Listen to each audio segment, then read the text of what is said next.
Hi, it's Steve. Today we'd like to show you how to change the thermal cutoff on your dryer. It's a really easy job. Let me show you how we do it. Now to replace this part we will need access to the inside of the dryer. So before we begin, the first thing we'll do is to pull it forward, disconnect the vent, disconnect the power, and pull it out far enough that we can access the back of the dryer to disassemble it. Now that we've disconnected the power, we're going to access the back of this dryer. We'll start our repair by removing 3 screws that secure the main top to the cabinet. Now these screws are located in underneath that ledge, not to be confused with the 3 that are accessible across the top there. So undo the 3 at the very back, pull that top just slightly back, and lift it off. There are little keyhole slots on that main top to engage these plastic studs on the cabinet. Now once we've removed those, we'll next remove 2 screws that secure the console to that mounting bracket across the front. When disassembling this dryer, take note of the style of screws that you're removing, because there are several different types that has specific purposes or places to go. Now, once we've removed those screws, we'll want to disconnect some of the wire harness that is attached to the control board, as we're going to pull that console out through that opening. So next we'll remove these wire harnesses. So you depress the locking tabs, pull the harnesses off. The small one can stay in place for now. There are 2 larger ones here and 2 in between that also need to be removed. Up on the locking tab and pull the harness connector away.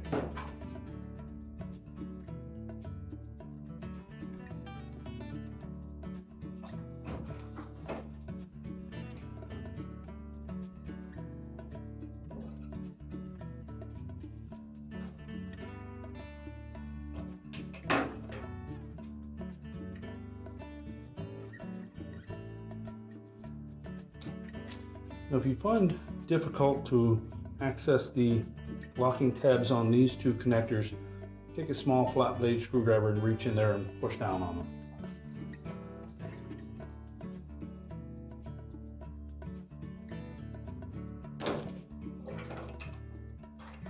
Now, once we've released that wire harness, we're next going to lift up on the top edge of that console to disengage these 3 tabs that secure it to the metal bracket.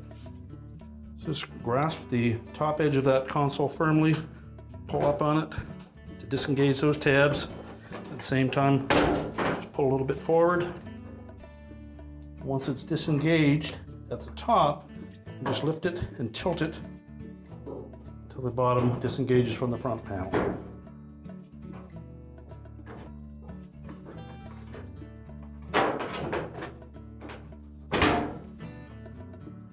And once you've cleared the tabs in the bottom from the top of the front panel, we're going to set that assembly aside.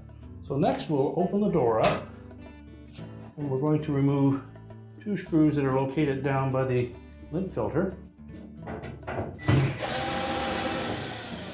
These are a machine type screw. And close the door back up. And then we'll remove 4 screws across the top of the front panel to secure it to the front bulkhead.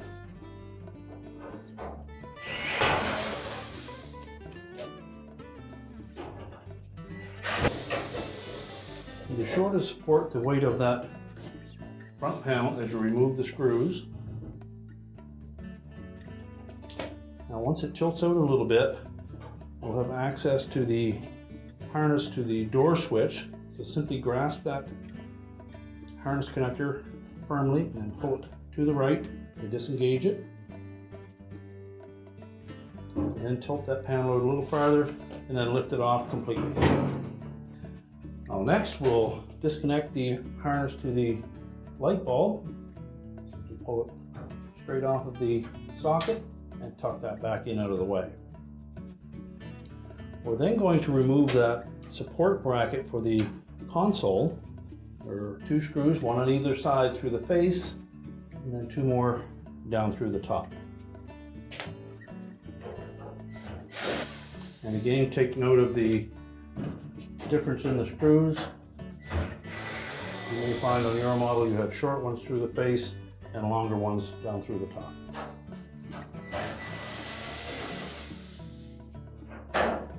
Then we can just lift that bracket off and set that aside.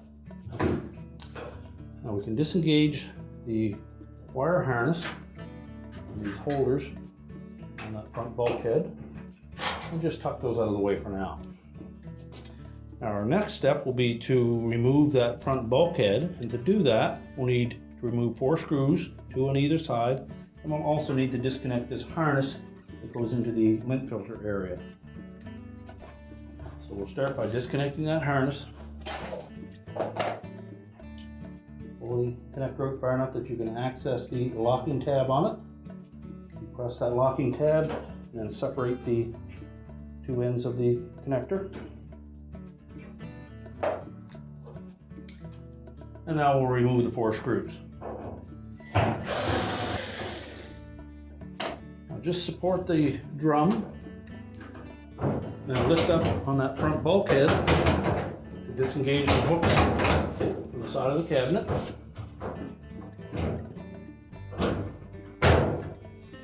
And then you should be able to lift that assembly right away from the drum altogether.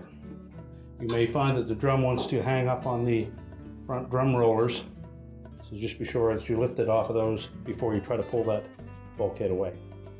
Then we'll just set that aside.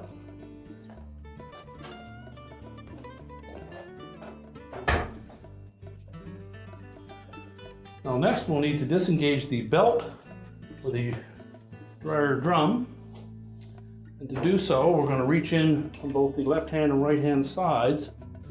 You feel the belt, and then you'll feel an idler pulley just directly below my hand. We'll push that idler pulley to the left to release the tension on the belt so that we can roll that belt off of it.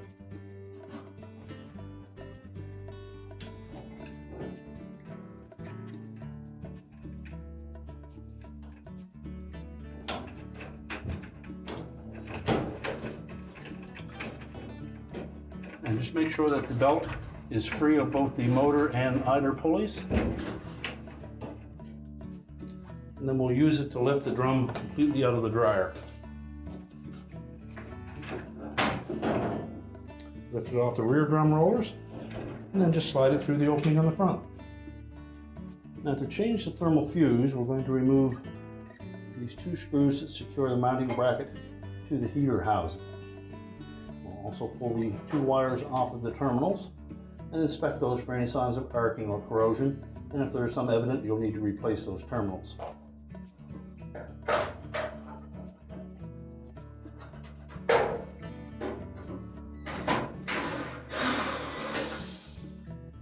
So discard the old thermal cutoff and then position the new one in place.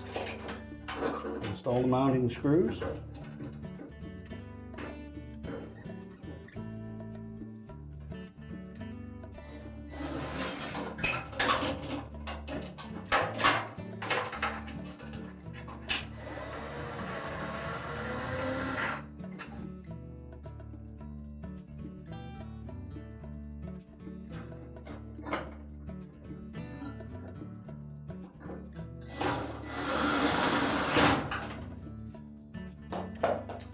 And then reconnect the wires. Make sure they fit on nice and snug.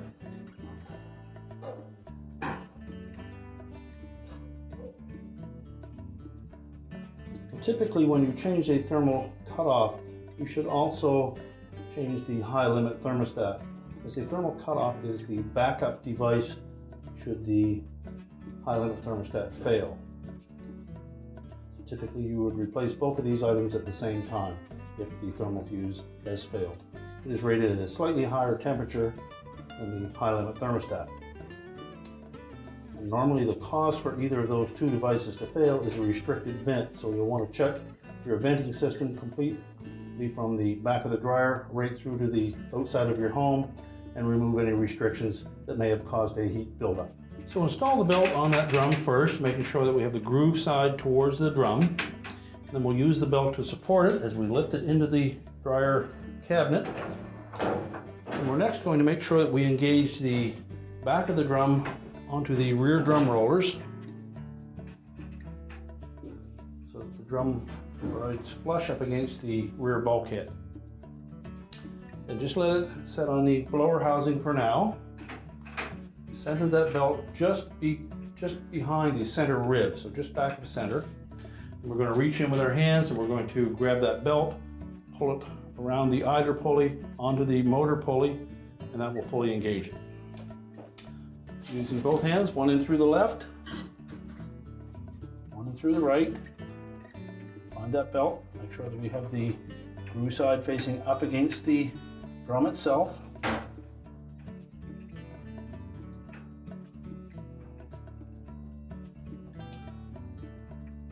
Locate the idler wheel. And then just tuck it underneath that idler wheel. A little bit of a loop with it. And then we'll wrap that loop around the motor pulley.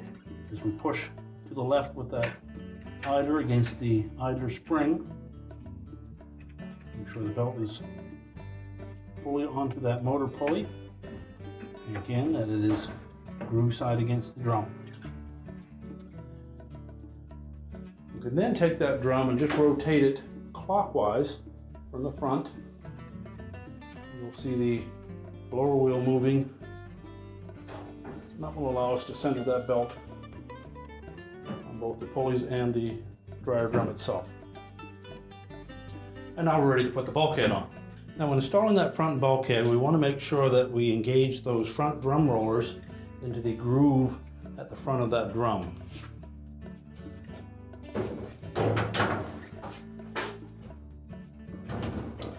Make sure that we tuck it inside of it.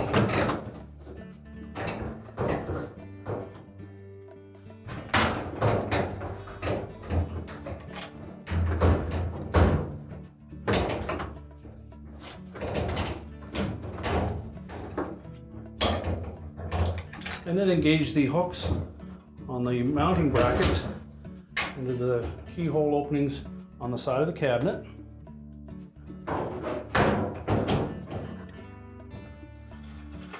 And just feel inside to make sure that the drum is fully engaged.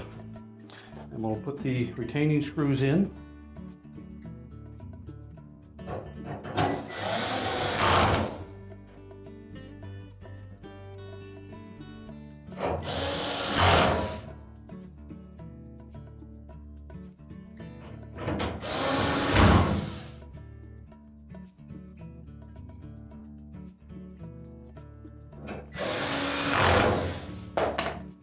Remember to reconnect the harness connector to the sensor.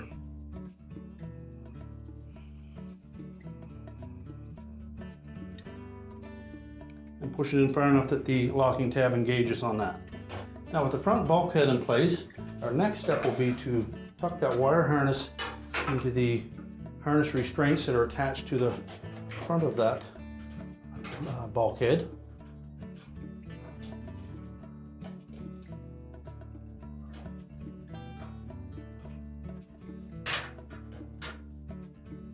And make sure we leave that longer one open for the door switch connector.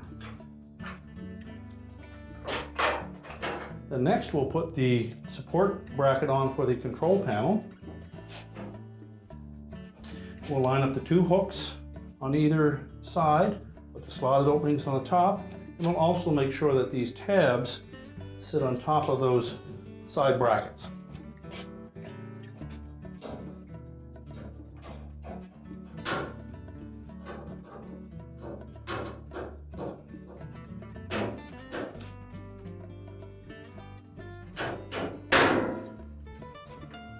Reinstall the mounting screws.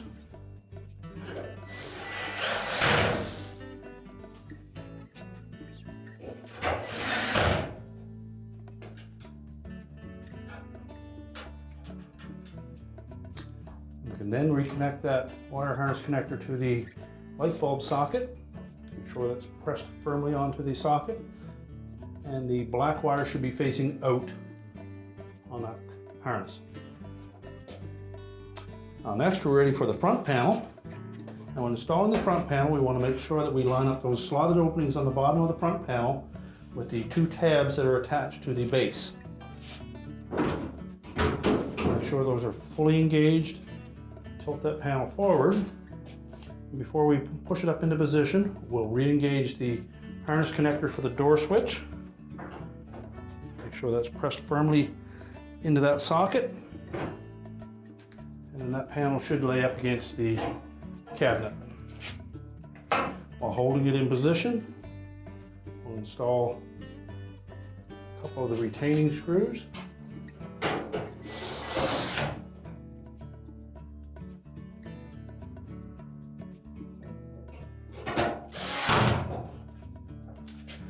Now next, we'll open that door up and we'll reinstall the two screws that secure that bottom of that opening to the lint screen housing. These are the two machine screws. So make sure they go in straight without getting cross-threaded. You can close that door up again. And now we're ready to put the control panel on. Now when installing the control panel, take note of the 4 little tabs on the bottom that will fit into those slotted openings in the top of the front panel. It's a fairly tight fit to fit that transformer in underneath that mounting bracket. So make sure that those tabs line up first.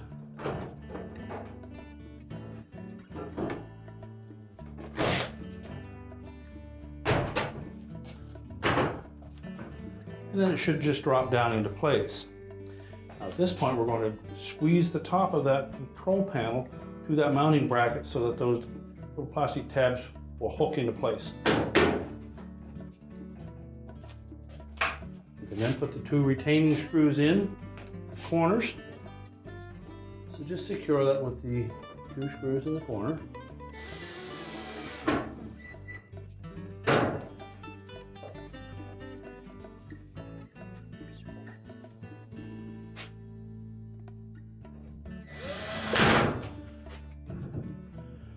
And now we can reconnect all the harness connections.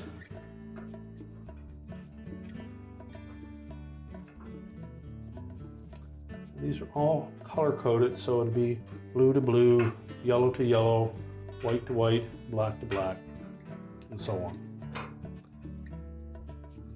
Make sure they're pressed in firmly so that the locking tabs engage.